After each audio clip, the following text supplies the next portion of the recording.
السلام علیکم ورحمۃ اللہ وبرکاتہ۔ ایک بڑے افسوس کی خبر کل مصطفی آباد سے سننے کو ملی تھی کہ مصطفی آباد کے ایک علاقے میں 4 منزلہ عمارت بھربھرا کر گر گئی، اور یہ جو حادثہ پیش آیا یہ صبح کے 3 بجے، جب لوگ فیملی ممبرز گہری نیند میں سوئے ہوئے تھے، اور اس پورے گھر میں 4 منزلہ عمارت میں گراؤنڈ فلور ملا کے 5 منزل تقریباً، اس میں ٹوٹل 25 لوگ رہتے تھے۔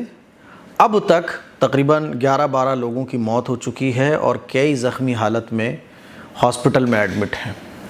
جب یہ حادثہ پیش آیا تو سب لوگ، گھر کے مالک، ان کے بچے اور کچھ کرایہ دار گہری نیند میں سوئے ہوئے تھے، اور جب یہ حادثہ پیش آیا اور یہ مکان بھربھرا کر زمین پر گر گیا، مٹی کا ڈھیر بن گیا وہ، تو ایک دھماکے کی سی آواز آئی۔ پڑوسیوں نے بتایا کہ ایک دھماکے سی کی آواز آئی، اور جب ہم نے جا کے دیکھا تو ہمارے تو ہوش اڑ گئے۔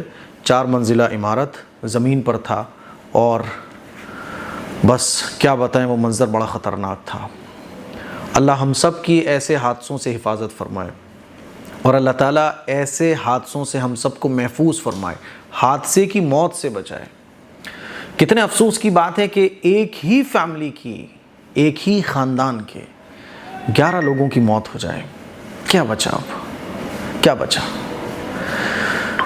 اور ابھی بھی ملبے میں سے آپ یہ سمجھ لیں کہ صبح تک ملبے میں سے جتنے لوگ دبے ہیں نا، کیونکہ آپ اوپر سے نیچے تک پورا مکان ہی گر گیا، تو جو اوپر والے فلور پر تھے سب سے، وہ تو کسی حد تک اس میں سے کچھ لوگ بچے بھی ہیں، باقی کئی لوگ تو ابھی غائب ہیں، اور کئی لوگوں کو ابھی نکالا بھی نہیں گیا ہے۔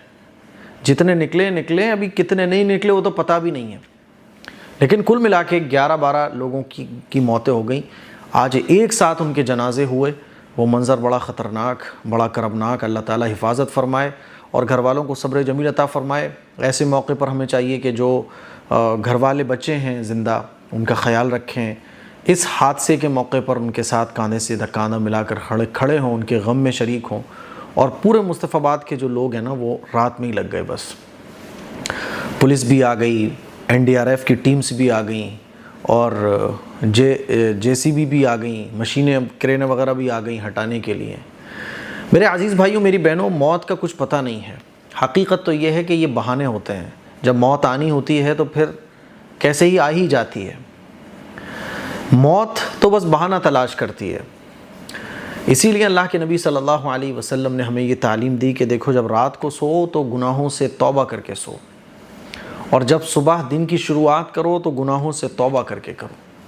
موت کا کچھ نہیں پتہ کہ میں آج رات کو سو رہا ہوں، کل صبح اٹھ بھی پاؤں گا کہ نہیں اٹھ پاؤں گا، نہیں پتہ کہ آج جو میں نے صبح کر لی ہے شام بھی مجھے نصیب ہوگی کہ نہیں ہوگی، نہیں پتہ موت کا۔ موت کو ہمیں ہمیشہ یاد رکھنا چاہیے۔ بڑا افسوسناک یہ حادثہ خبر سن کے جو ہے نا، آج جب میں دیکھ رہا تھا جنازے جا رہے ہیں تو بڑا عجیب لگ رہا تھا کہ دنیا کی بس اتنی حقیقت ہے۔ اب کچھ ضروری باتیں ہیں اس خبر سے متعلق جو میں آپ لوگوں کو سمجھانا چاہتا ہوں۔ پہلی بات کہ جب آپ اپنا گھر بنوائیں تو گھر بنانے میں ذرا سی بھی کنجوسی آپ اپنی سیفٹی کے معاملے میں نہ کریں۔ دیکھیے، یہ دنیا دارالاسباب ہے۔ اسلام ہمیں یہ سکھاتا ہے، اسلام ہمیں یہ تعلیم دیتا ہے۔ ایک صحابی نے پوچھا کہ یا رسول اللہ، میں اللہ پر بھروسہ کیسے کروں، اونٹ کو کھلا چھوڑ کر یا اونٹ کو باندھ کر؟ تو حضور نے ارشاد فرمایا، پہلے اونٹ کو باندھو، صحیح سے اچھے طریقے سے اونٹ کو باندھو، اس کے بعد اللہ پر بھروسہ کرو۔ تو دنیا دارالاسباب ہے، ہم اسباب کے محتاج ہیں۔ اسباب کو اختیار کرنا یہ ہمارے اوپر ضروری اور لازمی ہے۔ عام طور پر ہم مسلمانوں کے بیچ میں ایک بڑی کمی یہ دیکھی جاتی ہے کہ ہم لاپرواہ بہت ہیں۔ مثال کے طور پہ گھر میں اگر بجلی کا بورڈ خراب ہو جائے اور پلک نہیں لگا ہوا یا بورڈ خراب ہو گیا تو وہ لٹکا رہتا ہے، سالوں سال وہ لٹکا رہے گا، لیکن گھر میں سے کسی کو یہ توفیق نہیں ہوگی کہ اس بورڈ کو ٹھیک کروا دو۔ بچے بھی ہمارے یوں ہی تار لگا رہے ہوں گے، اور سب لوگ ایسے کام کر رہے ہوں گے، وہ بورڈ لٹکا رہے گا سالوں سالوں، ہم اسے ٹھیک نہیں کراتے ہیں۔ لاپرواہی بالکل نہیں ہونا چاہیے۔ اللہ نے قرآن مجید میں ارشاد فرمایا کہ اپنی جان کو اپنے ہاتھوں ہلاکت میں مت ڈالو، یعنی لاپرواہی بالکل مت اختیار کرو، سیفٹی پوری ہونا چاہیے۔ یہ اسلام کی تعلیمات ہیں۔ اسی لیے گھر بنانے میں بھی لاپرواہی بالکل نہیں ہونا چاہیے۔ سننے میں یہ آیا تھا کہ نیچے دکانوں کا کام چل رہا تھا، دکانوں کے کام چلنے کی وجہ سے پلر میں کچھ کام چل رہا تھا، تو اس گھر میں جو ہے نا، اس گھر کے گرنے کے چانسز تھے، بہت جرجر حالت میں ہی ہو رہا تھا، پلر کام و یہ سب کچھ چل رہا تھا. تو کئی لوگوں نے خدشہ بھی ظاہر کیا تھا کہ دیکھو یہ مکان میں کام چل رہا ہے، فی الحال آپ باہر ہو جاؤ، جب کام پورا ہو جائے تب آ جانا. لیکن ان لوگوں نے توجہ نہیں دی. تو کہیں نہ کہیں اس مکان میں لاپرواہی کا نتیجہ بھی اس کو بتایا جا رہا ہے کہ لاپرواہی سے کام ہوا تھا، اور جو کام دکانوں کے نیچے چل رہا تھا وہ بھی لاپرواہی سے چل رہا تھا، جس کی وجہ سے یہ حادثہ پیش آیا. واللہ عالم، بہتر کیا ہے اللہ بہتر جانے. دیکھو ویسے تو موت اور زندگی اللہ ہی کے اختیار میں ہے، لیکن میں یہ بتا رہا ہوں کہ ہم دنیا میں اسباب کے محتاج ہیں. جیسے کہ میں نے کہا ہمارے یہاں لاپرواہی بہت ہوتی ہے، ہم لوگ جو ہے نا لاپرواہ بہت ہیں. اپنے بچوں کی اپنے معاملے میں حد سے زیادہ سیفٹی برتنا چاہیے. بات سمجھ آ رہی ہے؟ پھر میں خبروں میں پڑھ رہا تھا کہ جب یہ حادثہ پیش آیا تو پولیس کو فون کیا گیا، اور NDRF کی ٹیمز وغیرہ بھی آئیں، مشینیں آئیں، کرینیں آئیں، JCB بھی آئی. اب راستے اور گلیاں اتنے تنگ تھے کہ وہ مشینیں آ نہیں پا رہی تھیں. یعنی اگر مدد وقت پر پہنچ جائے تو کئی لوگوں کی جان بچائی جا سکتی ہے، لیکن مدد وقت پر پہنچے کیسے؟ مشینیں، کرینیں، ملبہ ہٹانے والی پہنچے کیسے؟ جو کام 5 منٹ کا ہے اس میں لگ رہا ہے 1 گھنٹہ. ہم اور آپ اس کا بھی بڑا خیال رکھیں کہ جب مکانات ہمارے بنے تو آگے اپنے گھر سے 1 فٹ 2 فٹ جگہ چھوڑ دو. اس لیے چھوڑ دو کبھی حادثہ پیش آ جائے، کبھی کوئی ایمرجنسی پیش آ جائے تو گاڑیاں، بڑی بڑی گاڑیاں، ٹرک وغیرہ، یہ سب ایمبولینس وغیرہ ایزلی آپ کے دروازے تک آ جائیں. دیکھنے میں یہ آتا ہے کہ جگہ اگر چھوڑ بھی دی جائے نا، گلی میں جگہ ہو، تب بھی ہم جو ہے نا اپنے مکانات کو 1 فٹ آگے بڑھا کے کہ صاحب وہ سلپ بھی آگے ڈلوائیں گے، پھر اس سے آگے گاڑی کھڑی کرنے کے لیے بھی لگوائیں گے. پوری گلی کی ایسی تیسی کر دی جاتی ہے. خبر میں لکھا ہوا تھا کہ NDRF ٹیم کو بہت پریشانی کا سامنا کرنا پڑا، کیونکہ پتلی پتلی گلیاں، جو JCB مشین وغیرہ ہیں وہ اندر نہیں پہنچ پا رہی تھی، بہت مشکل میں اندر پہنچی ہیں. اب پورے آپ سوچو ذرا، 4 لینٹر زمین پہ گر جائیں، لوگ اس میں دبے ہوئے ہیں، اب یہ کیسے ملبہ ہٹے گا؟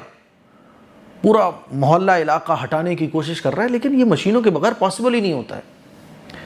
تو میرے عزیز بھائیوں، میری بہنوں، اب جو مکانات بن گئے ٹھیک ہے، لیکن آگے جو اتنی لمبی لمبی پٹیاں ہوتی ہیں جس کی وجہ سے ہماری گلی میں ایزلی کار آ سکتی ہے، ٹرک آ سکتا ہے، ایمبولینس آ سکتی ہے، لیکن اتنا انکریجمنٹ ہو جاتا ہے، اتنا آگے بڑا کے ہم بنا لیتے ہیں اپنے مکان کو کہ وہ گلی کی ایسی تیسی ہو جاتی ہے.